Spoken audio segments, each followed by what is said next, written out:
Hello and welcome to another edition of Gambler Anonymous, episode number 27, season 2016-2017. This week, suspended exchange.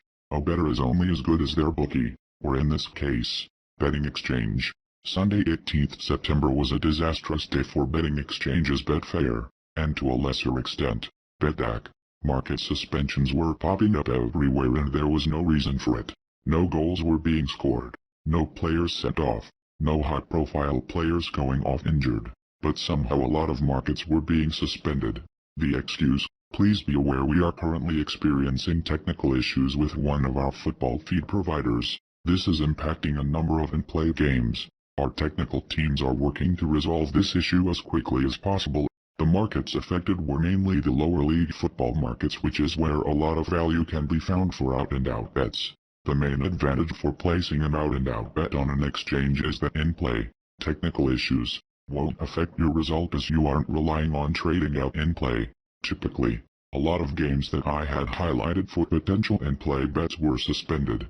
Brøndby against Viborg was one of those, so at least one loss was avoided for the day, but there were at least 5 others that would all have won. Olympiacos and Copenhagen were 2 of those as depicted here. I'm not certain when these technical issues started throughout the day, but the Watford Man United game was fine. But that was quite a high-profile game though, and it seemed to affect only lower-profile games. I would estimate that it all started between 2 o'clock and 1:30 but continued throughout the afternoon and well into the evening. A lot of markets that were advertised as going in play even allowed punters to take positions before they went in play and then were suspended and never activated in play. It is ridiculous that Betfair can keep getting away with this because it happens an awful lot. They had issues early on when popularity of their platform grew and the sheer traffic to their site caused it to crash on numerous occasions, but that affected alt markets, which was actually worse than Sunday's fiasco. In fairness, it wasn't only Betfair that had issues on Sunday, as Betdaq also had markets that were stated as going in play that never did, even after taking money right up until the kickoff. Again, I believe these were only low-profile football markets. Betdaq is often used as a backup for Betfair blunders, but when the backup goes awry it makes you question whether it is all worth it.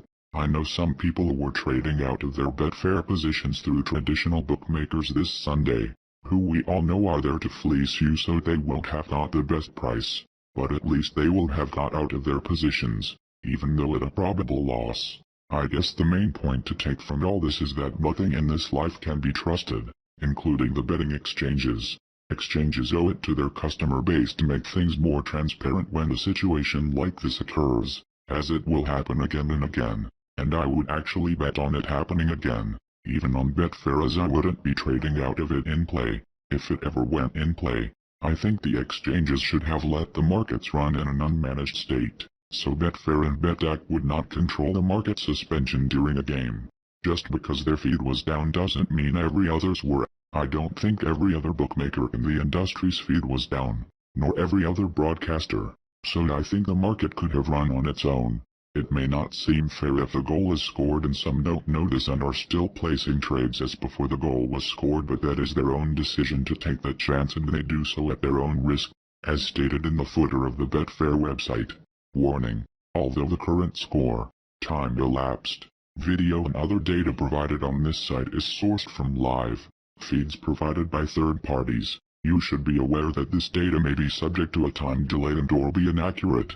Please also be aware that other Betfair customers may have access to data that is faster and or more accurate than the data shown on the Betfair site. If you rely on this data to place bets, you do so entirely at your own risk. Betfair provides this data as is with no warranty as to the accuracy, completeness or timeliness of such data and accepts no responsibility for any loss, direct or indirect, suffered by you as a result of your reliance on it.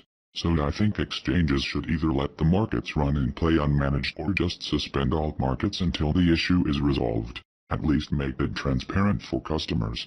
Certainly don't deliberately deceive customers into thinking that they are getting what they pay for, i.e. in-play markets.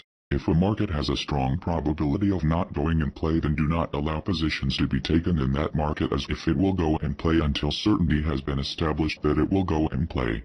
I think at the very least refunds should be given. We all know that won't happen though. The only possible advice I could give in this scenario is to always have the telephone bet number of the exchange so that you can make telephone bets. At least then you could trade out of your position until the exchanges get their act together. I had only one bet on Sunday because of the Betfair/Betdaq breakdown and it typically lost.